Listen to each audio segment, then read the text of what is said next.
join us on the conversation today, my cousin, your niece, Sharon Lungrin Salvo. Welcome to the conversation. Thank you. It's good to see both of you. Actually, it's Yeah, really good to see both of you. Yeah. yeah, I know, right? I just got a thing in my Facebook feed 2 days ago, Karen, reminding me of, you know how they tell you your memories? Yeah. And so I think back on June 2nd of 2015 was the day we saw each other in my office in New York. Wow, Remember it's that you been that came? Yeah, long? Yeah. yeah. 20, so it's Yeah, like that five, day, yeah. yeah, I was in town for work, and I was like, you know what? I'm gonna see New York as a tourist. And so yeah, that was a special day because we got to link up. That before that, we hadn't seen each other for years. Yeah, I can't remember how long. I would say probably since you were just out of high school, early college, and it might even have been Yeah, longer actually. Yeah. yeah, yeah. That was a Oh, special day. it was- So. oh, no problem. Yeah. But it But was just timely that it would come up today when we're about to talk again. yeah, that's cool. I'm glad you started there because at that time you were doing some Used to work no, at? no, no, no. I didn't know the name of the place. I Oh, just knew okay. you're in the nonprofit space, and I wanted to talk to you about people in our family. There's some threads that are starting to come to light, and service is one of those. And that's Hmm. kind of how I see the nonprofit space. So can you talk a little bit about your work in that space and what led you to that? Yeah, sure. So I spent about maybe 10, 12 years. We won't quibble about the details in senior management roles in small not-for-profits. And initially, I was drawn back into that because I worked in it earlier in my career because I wanted to be in a startup environment, a very entrepreneurial environment. And I also wanted to work on a mission-driven project. So I helped to start this not-for-profit that creates small high schools for immigrant students. And I was on the senior management team there. And then after that, I went to Synergis, which is where you saw me, which was then, that's an international development organization. And I had a similar type of role where I was helping to keep everything together, which if you know anything about not-for-profits, large or small, it's a tall order and a little exhausting, but good work. So, so yeah, I enjoyed it. I liked it. I think I'm at this very different place right now where I have a role that's much more focused on spirit and leadership and vision. And that's probably where my heart really, really is anyway. So it's sort of nice to not be holding together something so complicated. I think the not-for-profit sector is sort of like this, yes, it's it's a result of all these complex things in the US where like if you give money to charity, then the people who are giving them money, they don't have to pay taxes. So then the people who get the money have all this obligation around compliance, which is just, it takes up so much time and effort to track grants and monitor grants. So you then spend a lot of time trying to do that. You never quite have enough staff and, you know, I know everybody thinks it's quite important. So it's like one of those things that perpetuates poverty because you're already dealing with a really complex problem in the world, like lack of access to education. And then in your own organization, dealing with the fact that you don't have enough money to comply with all of the requirements of having a business, and you might not have enough people who have the skills to do that. So then you see why these problems oftentimes don't ever get resolved because like it's just enough to keep you going, but not enough to really propel you forward. So that's a very broad statement. I don't want to poo-poo all not-for-profits is what I'm trying to say, but I, for one, am glad where I'm glad to be in a place right now where I'm not trying to hold something together that seems too heavy just from an operational perspective, and that I can have more vision about what I would like to see in the world and be more out there doing it myself versus supporting other people who are doing it. So they're both useful, but yeah. Yeah. Yeah. Having been in kind of like both similar places, for me, the nonprofit was my first trip to Africa when we worked for a nonprofit organization during the apartheid system. And you're right, it can be traumatic. Mommy, you can help her. And you can get some limited. limited experience from it. But the thing is, as a volunteer, you first have to learn the job before you can feel like you're contributing anything. And learning the job could take the 2 years that you're allotted to be there.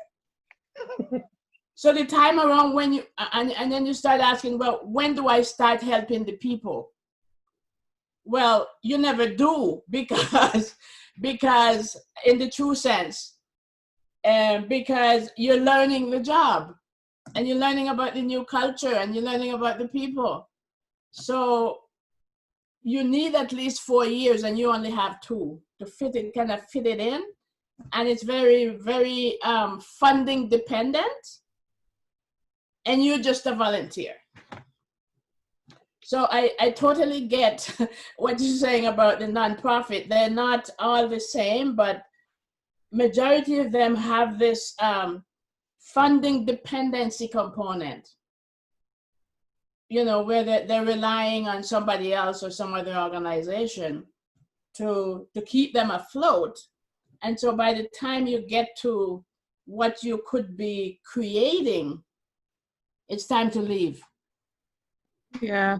Yeah, I think the other thing also is just, I think there's a well-meaning idea, a well-intentioned idea that you should focus on delivering the work. But when you don't properly resource the organization to run itself, then you get in the way of the delivery of the work. So there's this vicious cycle that perpetuates poverty and inequality, because you don't set yourself up to be truly successful. And yeah, so anyway. Yeah, and it's I mean, when you're living as well, when you're living in a country where apartheid and huge discrimination and racism is going on next door, you're even more limited in how much and what you can do. So, you know, it's very, very interesting when you look at nonprofit from an international perspective, as opposed to nonprofit from a local perspective, because they have some similarities, but they're also distinctly different. Because if you're local, then you have a little bit more options in terms of spaces to look for money from a financial perspective, and you know, and your contacts are broader and those kinds of things. So there's benefit to both, but I feel that based on my own experience of spending this time in these 2 countries in Africa, that I was the one who benefited most, not the people who I was supposed to be supporting in benefiting. I mean, I felt that in both the organizations I work for, I feel very satisfied with how much we were able to deliver. In the first one, I was a part of building an organization that didn't exist before, and that still continues to do great work in a space that's important to me. And then at Synergos, that organization existed before me, but I was really instrumental in helping to grow it and helping to unify it. And the thing I would also say is that Synergos sort of brought me to my current role, because the way that organization does work, it focuses on the projects, but it also focuses on building local communities and then helping people who are working in the sector to build their inner resilience so that they can go the distance, because these persistent problems of poverty didn't start yesterday, and unfortunately they're going to be more than my lifetime, I know.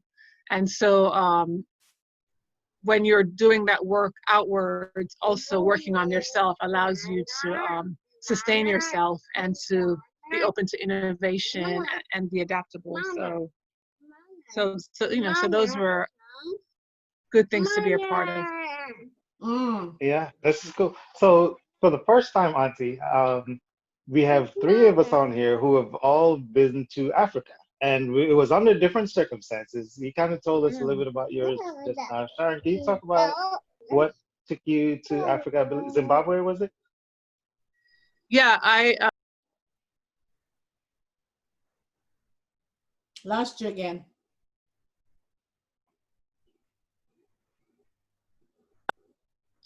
My first trip to Africa was back in 1991. I was 19. I was a sophomore in college. And My undergraduate in college was international studies, so this was a trip sponsored by the International Studies Department. We went to Zimbabwe for 3 weeks.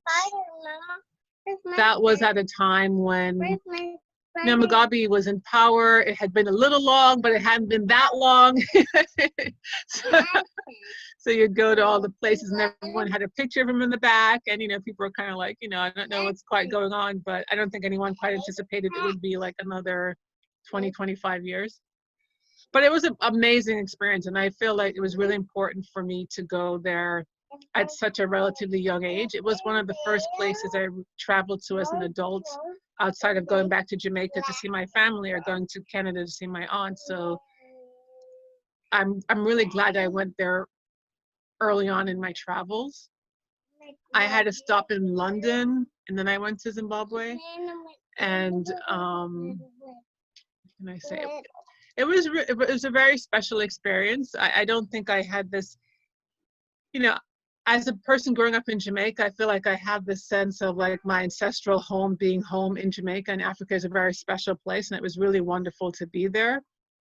But it wasn't as though I hadn't had any other experience of Blackness other than the US context. So it was really important to me, and it was special, but it was also integrated into my other life journey where I'd already grown up in a country that had Black leadership, for better or for worse, and that I'd been exposed to a lot of the traditions of African identity and African culture. And a lot of that through my beloved auntie here, because she'd, gone to Zimbabwe and Zambia, and Botswana, and I knew that was already in my family.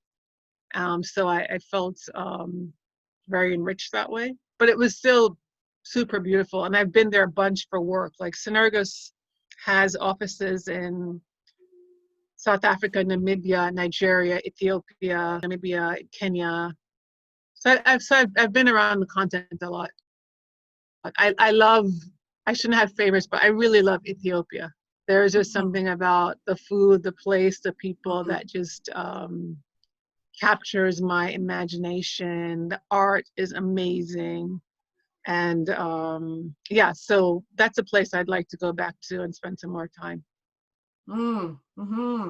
I had no idea you had traveled that much in Africa. I'm quite what is the word? I never had the opportunity to travel to Ethiopia, and that's one of the places that I really wanted to go. So I guess I'm a little bit, as the word, begrudging of you going to Ethiopia and me not being able to go. But it's all good. I mean, yeah.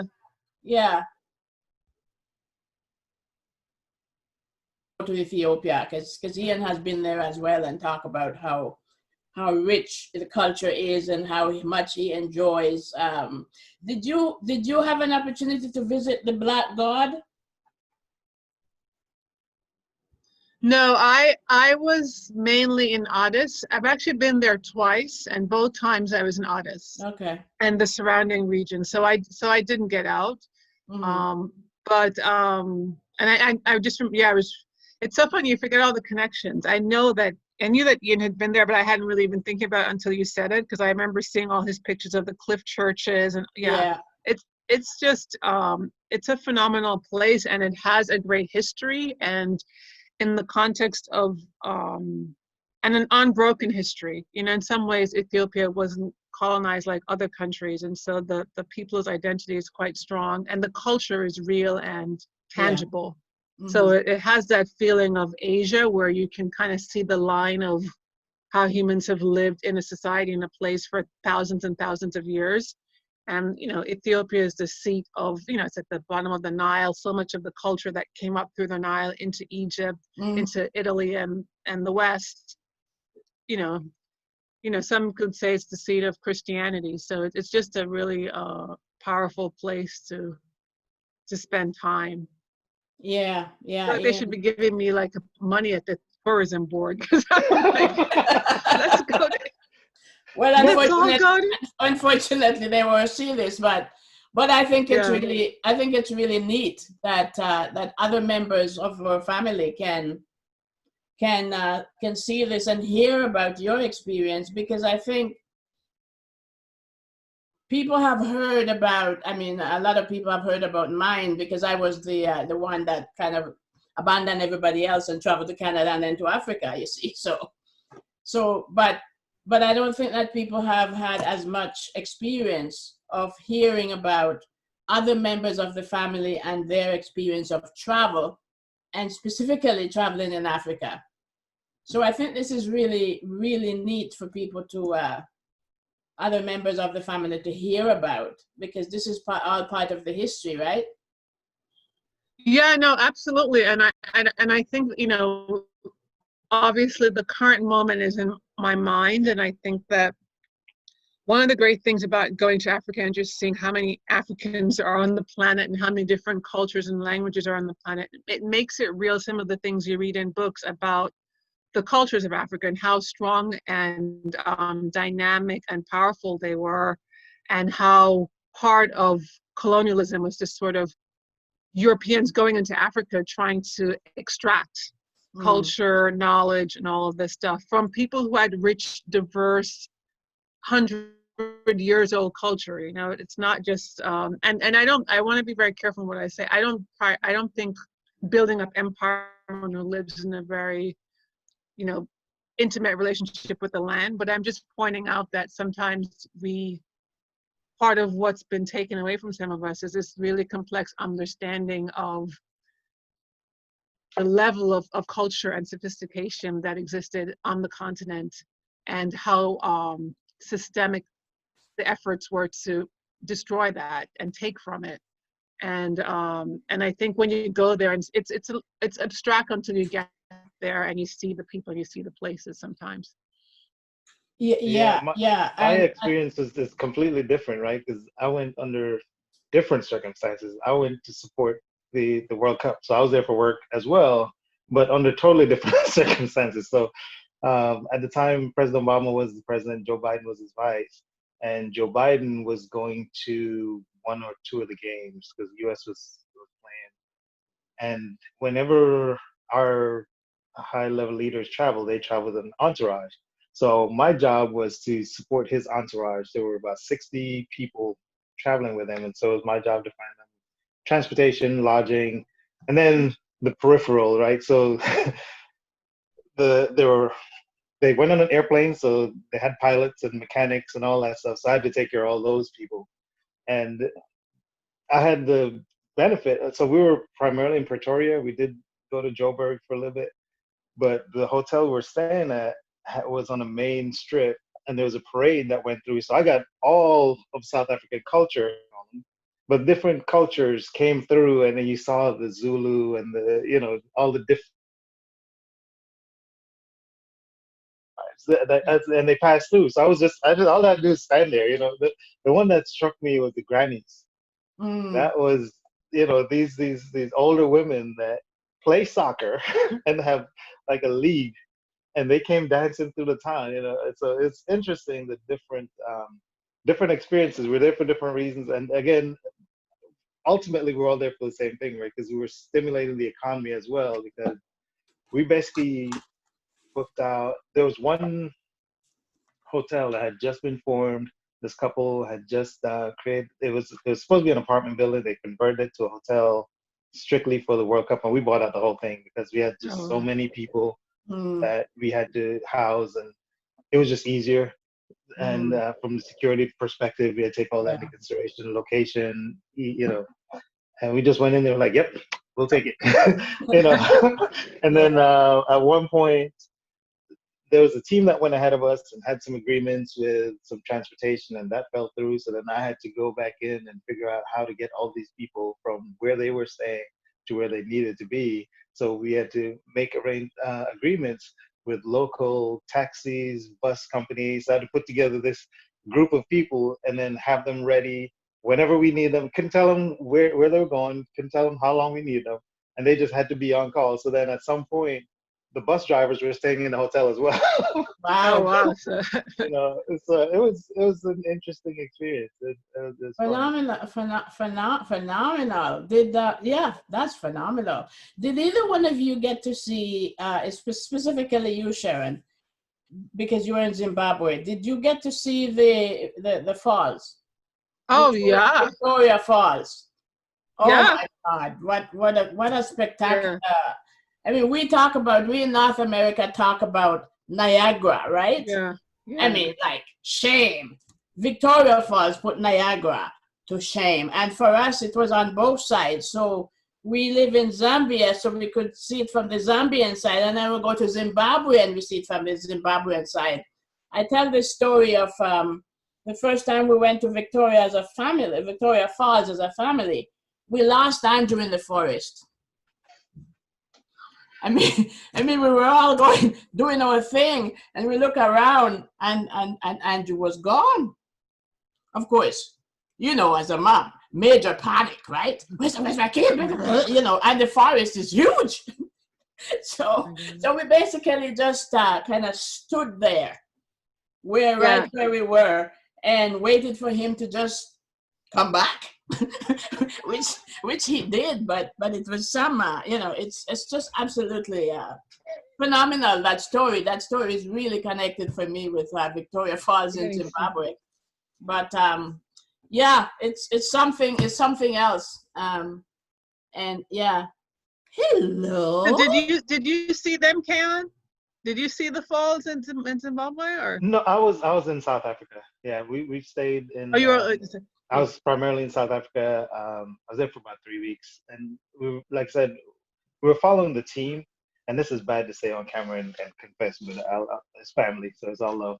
So we would have stayed a little bit longer if two things happened. One, if the American team advanced further, and two, because Madiba was sick. If he had passed away, President Obama was going to come. So our team was already in place, so we'd have stayed longer. I see. So we started celebrating for one of those two things to happen. Right. But fortunately, you know. Cool. That is so exciting, you guys. I mean, these experiences of travel. There's another theme, Kaon. Yeah. Traveling and you know, the experience of traveling to these different countries.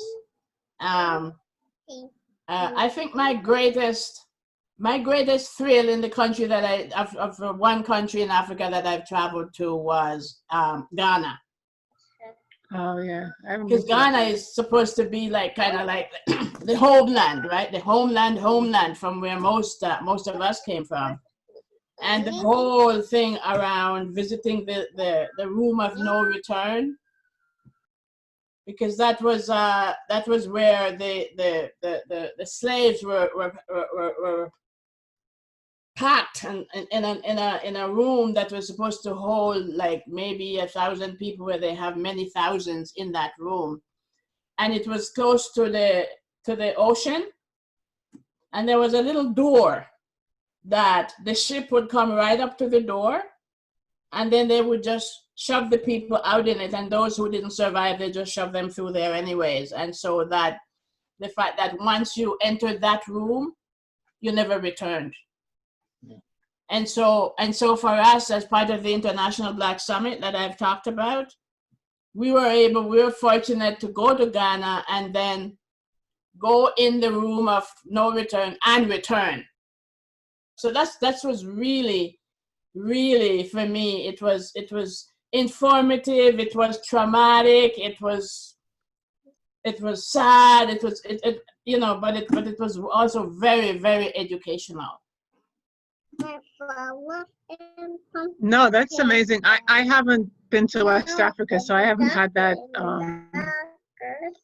that experience. But everyone who's talked to me about it says it's really powerful. And yeah. It's also very sad. It's sad, but it's because I think there were some people who, when they went into that room, could feel the spirit of our ancestors, as if they were still there.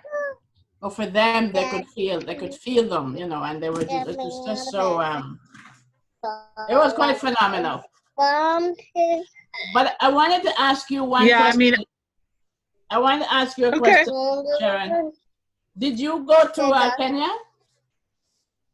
Yes, I was in Kenya for about 8 days 2 years ago. Oh, okay. So do you remember this book? I can't see it, but It's called Unbowed. Yeah, I can't see it from here. I just see hands, but maybe, yeah. Yeah, but this is her. Oh, Wangari. Oh, yes. Yes. I don't know. I thought it was yes. Yeah, you remember so my last time the not-for-profits count, when I was just out of college, I worked for this organization called the Women's Environment and Development Organization, which was a global organization of women working on the environment and development. It is a hand, yeah, it's two hands. And Wangari was involved in that organization. So Wangari Maathai, I don't know which year she won a Nobel Prize, but what she wanted for her work around the environment in Kenya. Yeah. Mm-hmm. And a good friend of mine was part of her team, I believe. And so she invited me to her book signing some years later, and I got her to sign a book for Aunt Melissa. Yeah, I mean, like, oh my God, I took the book and I thought, wow, she signed it. It was like, yeah, it was totally amazing. So, yeah, so I read that book quite a lot because it's not a book that you read. When I was in Kenya, when I was in Kenya 2 years ago, I was in this park that she helped to create, you know, because her big struggle in Kenya was around, well, I think there was a lot going on, but she was very concerned with the environment and the fact that so much of the forest was being destroyed for whatever purpose. And she was heavily persecuted by the government for taking that position. And there's a part in this forest that's named after her. And so I had the chance to be there, and the organization I was with, we planted some more trees in that forest in honor of her. But the Kenyan people are amazing, and it's a really beautiful place. And they are. And then there is we went to Mombasa, which was a kind of like down south where you have the water and the beaches and the ocean and all the rest of it. So when we took a break, we did go there and rent a cottage and had a cook and all that stuff. But it was phenomenal. I think it was really phenomenal living in the different parts of Africa. When to have the experience of living in those different areas, because a lot of people in North America, when they talk about Africa, they see it as one. And Africa is nothing but one. I mean, like, it's not one, it's just so many aspects, so many cultures, so many different tribes. Yeah, even within each country, there's still layers and layers and layers. Our driver, we had a driver that was assigned to my immediate team of 3 of us, and he was missing a piece of his ear from when he was shot as a kid during apartheid. The stories are so real. They're very, very, very real. I dated a guy for a number of years who was in the apartheid part of the ANC army and was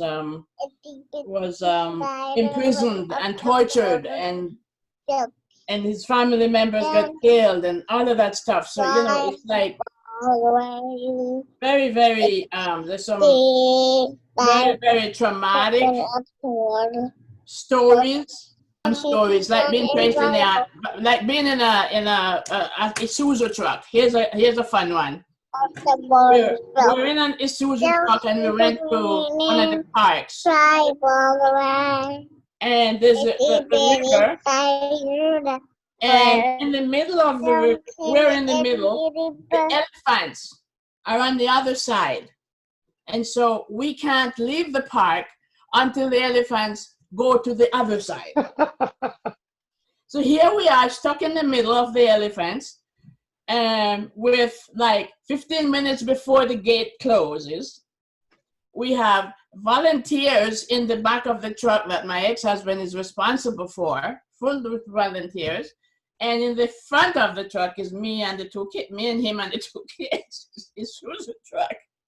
So we're sitting there waiting for the elephants to cross in front of us before we can go. But we had fun. We had fun. Yeah, so this is why we do these, right? Because Right. it brings back, you know, the memories and the connections. Because, like I said, Auntie, we've talked to other people who've traveled for work, traveled for other opportunities, you know. But this is the first time we've had this connection where we've all kind of experienced the same continent, but in different ways. So Right. that's pretty cool. Yeah. One of the things that I was excited to talk to Sharon about and tell you, because I don't think I've ever told you this, my cousin, is that I've always seen you as the visionary. The first time I saw a Macintosh was you had it. Yeah.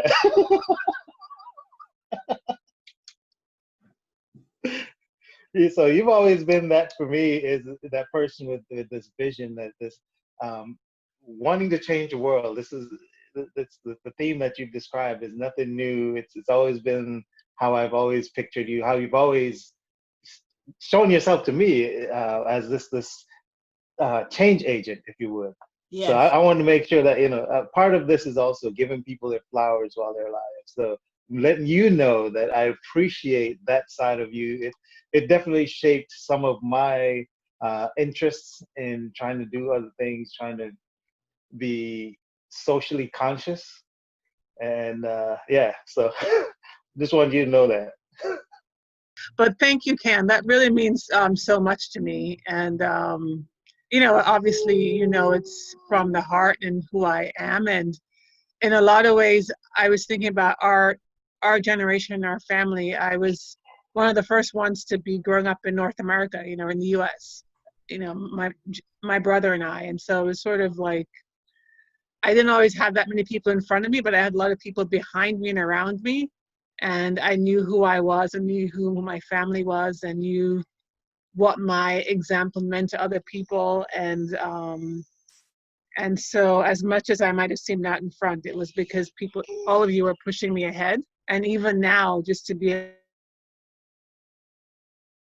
rich and diverse and interesting and encouraging and funny. And, you know, I feel like if that's all, if someone said you don't have anything except your Tomlinson clan, I'd be like, you know what, that's pretty damn good. And so I think that's very lucky, you know. So yeah, thank you for the. We are very fortunate, and for me, similar to Karen, you have always been for me that unique. Unique. I'm gonna add unique to the world changer. Because even though you went to one of the most esteemed college in the United States, you didn't make it go to, exactly. You didn't make it go to your head. But with you graduated and traveled to was it Argentina? No, I was in Venezuela for a couple of years teaching English as a second language. Yeah. There you go. Who goes to those kind of colleges and then end up teaching English as a second language? You see, so that's the uniqueness that I'm talking about. You know, like with that level of education behind you, that's what you choose. That's what you choose to do. And some people may see that as strange, but for me, I saw that as being uniquely you. And then the other thing that stuck in my head with you is the other memory is when I visited you. Was that in California? Where were you when I visited you with your Chinese friend?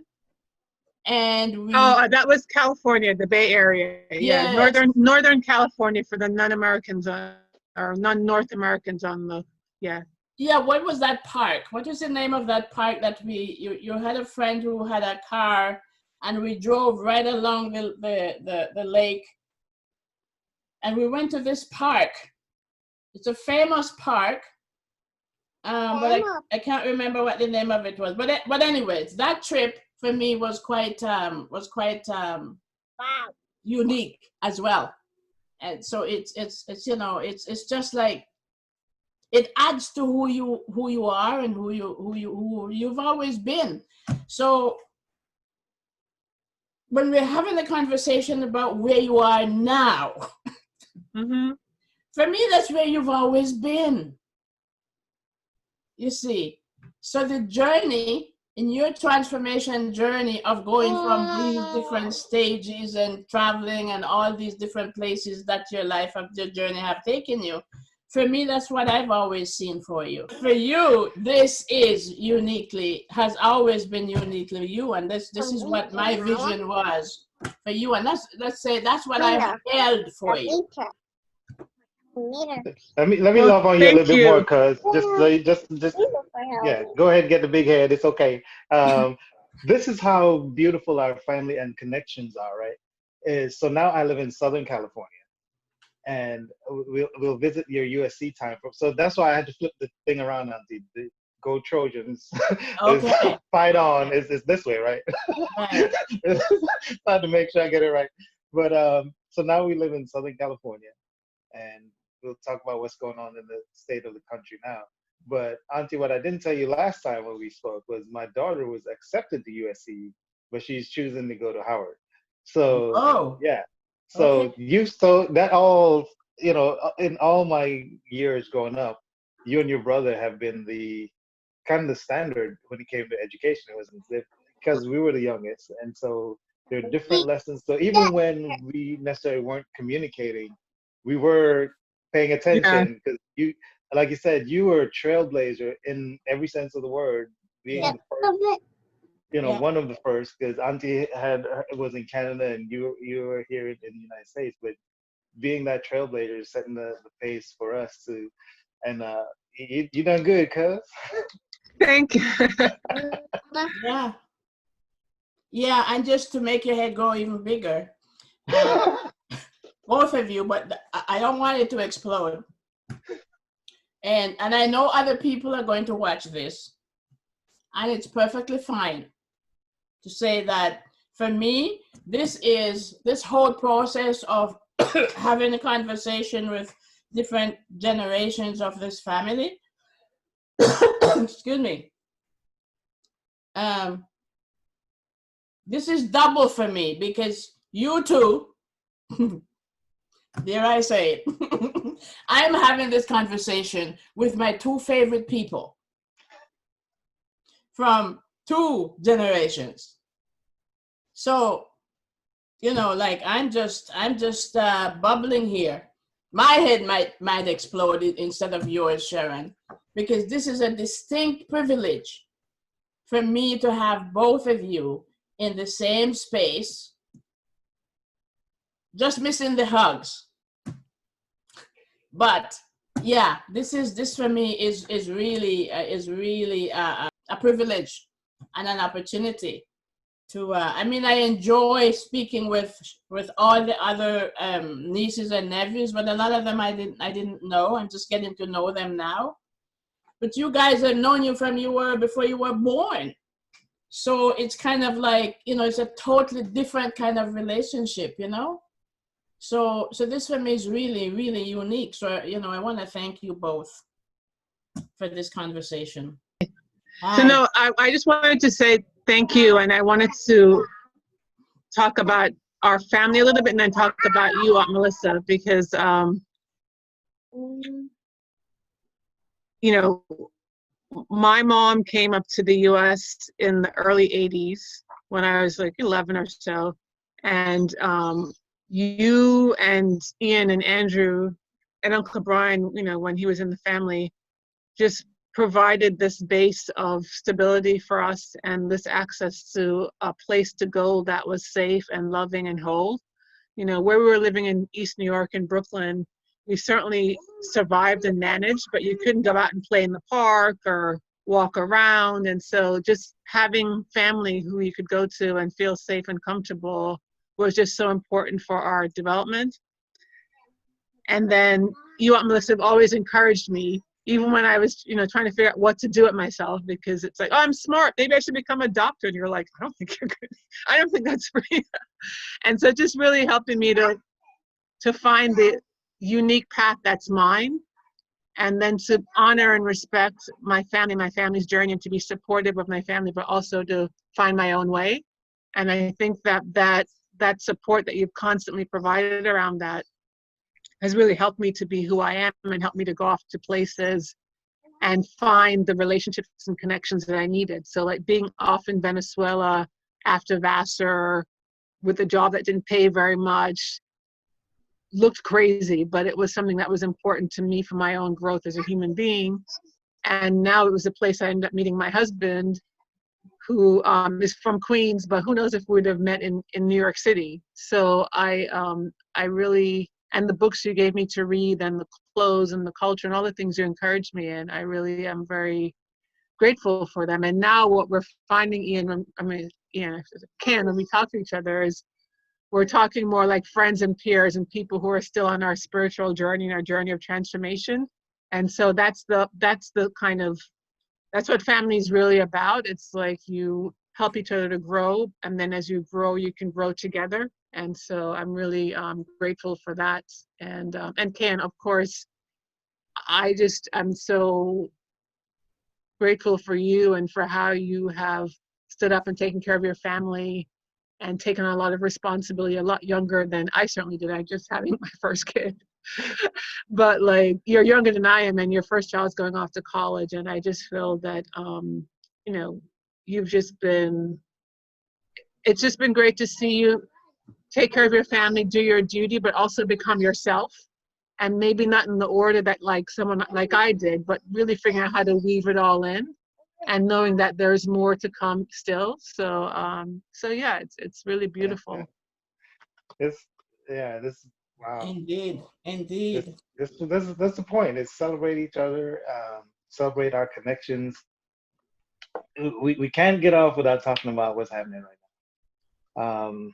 Oh yeah, no. I'm not, no avoidance here. I'm ready. No. I know, because I wanted to touch on. So I think I got the timelines wrong. So you were still at Vassar in '92, you said? 21, yeah. And 92. Let me see. Tell me why you bring up 92. I'm just curious. No, because I believe that's when the LA riots were happening. Yeah. I have a very vivid memory of that. Can you talk about that a little bit? And maybe it's too vivid, but I'm gonna.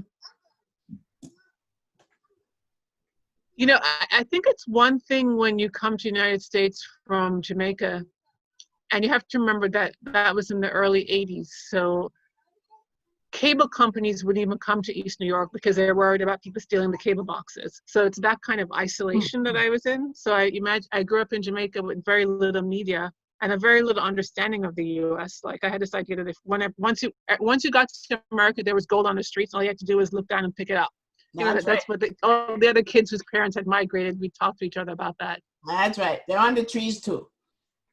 Yes, you know the story. Yes.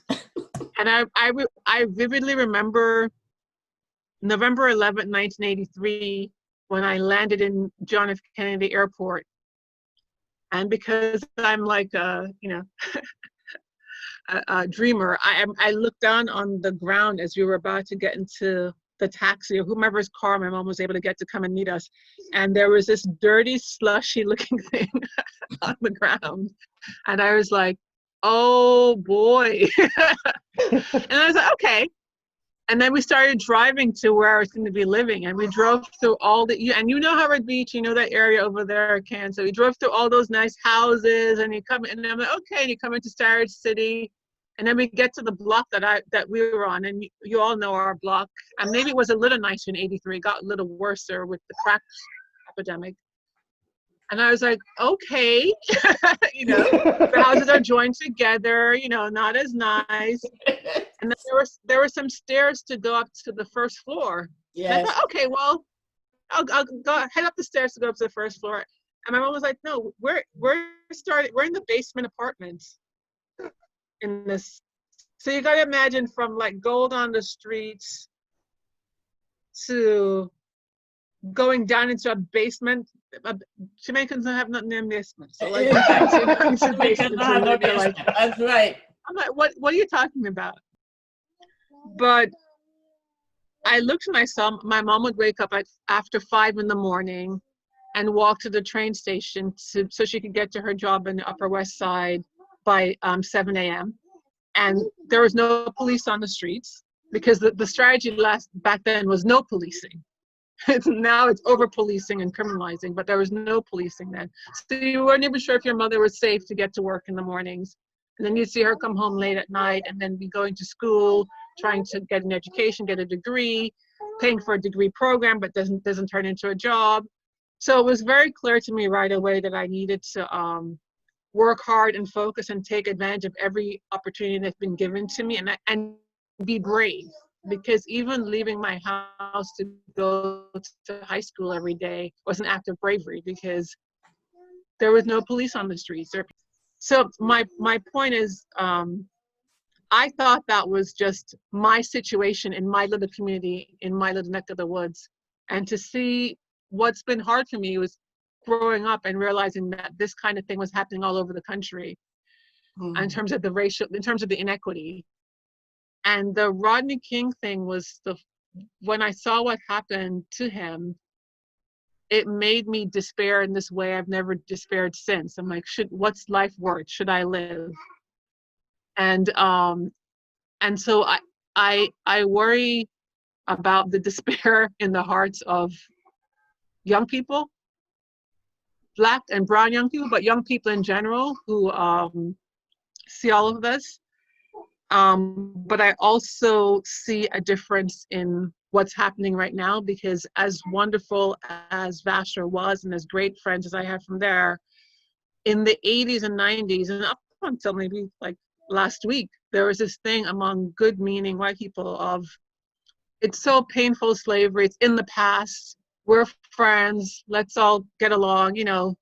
And I think it's just gone on for far too long. And I think what's really happening now is people looking at their privilege, looking at systemic racism and really stepping up in the here and now and not just saying that was the past and look, I have a Black friend or, you know, I'm whatever your story is, and really taking accountability and not even personal accountability, but also saying that this systemic thing where you torture other people to keep me safe, I'm not down with that shit. And I just think that this time is different in that way. And it's going to be ups and downs and bumps in the roads. But I feel that the moment is different. And honestly, even as in my own heart, I'm just thinking,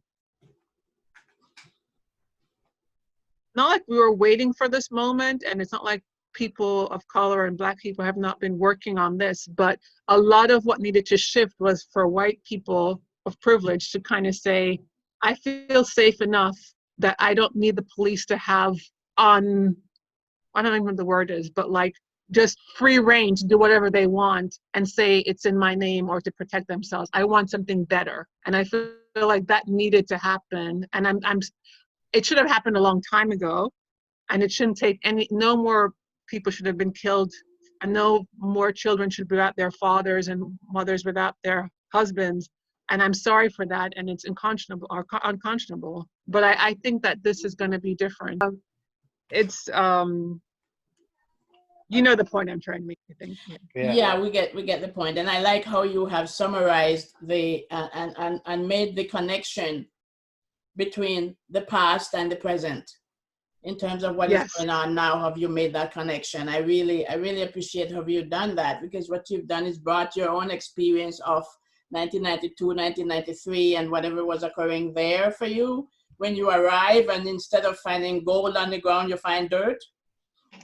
You know, like that. That's pretty unique, pretty funny. And then, you know, to learn from there, from living in Brooklyn, what Brooklyn was then, and then looking at you know, what it is now. So Yeah, we can't afford the house on Bradford Street now. Oh my God, please. it's real change. Oh, it's totally changed. And Yeah. yeah. What did you say, my Were dear? you at USC during the riots?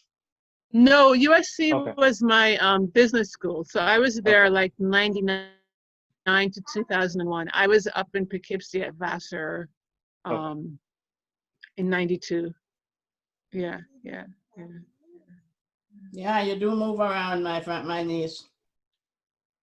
Yes, yeah, I've covered a lot of ground, but it's nice to be home here in the Bronx and to be raising our family and to be a part of a dynamic community of creative people who have a good understanding of where we can go together. So I'm feeling very much at home in New York, and you know, of course, Jamaica is home forever. But in terms of the States, this is where we want to be, and we want to continue to contribute and learn. And we love the Bronx. You hear her? Yes, we love the Bronx. She loves the Bronx. Yeah. Cool. Great. Wow. Very Well, cool. Sharon, this has been fantastic. Thank you so much. We covered a lot of ground. I Yeah, mean, we did. but that's the point. That's why we do these. You know, for those people who don't, because I learned something I didn't know about the Venezuela story. So thanks for sharing that. And we continue to learn about each other, and we continue to grow as a family. And like you said, together we stand shoulder to shoulder. Nobody can stop us. Nobody can come again. This family is phenomenal. Yeah, it is. Very, very lucky. And it is phenomenal because of the phenomenal people that are part, that makes up this family, you know. And I know that we have, like everybody else, we have our challenges, but we're quite wonderful. Oh yeah, and we should celebrate that. We should Yes, celebrate that. absolutely. And that's what this is, right? It's family celebrations. I think that's what this is. Is that what this is called? Yeah. Yeah, no, thank you. And lots of love to all of us. And, you know, looking forward to just continuing to make the connections and inspire and help each other. And everyone's busy in the moment, but I'm available to anybody who wants to hear about anything I know how to do, or wants to ask me questions, or just wants to laugh and talk, from, you know, from college to travel to family to inner growth to trauma to how to heal to, you know, I think there's a lot there, and you should always know that we're available for each other, not just to tell me how great, you know, how great things are, tell me about a happy moment, but when there's real challenge and a real trial, I think that, you know, I feel I've been tested in a lot of different ways, and I think I've come out on this side of love and compassion for myself first, which having that intention. So I'm always here. Awesome. Thanks, Sharon. Thank Yes, you. yeah, and yeah, that's great.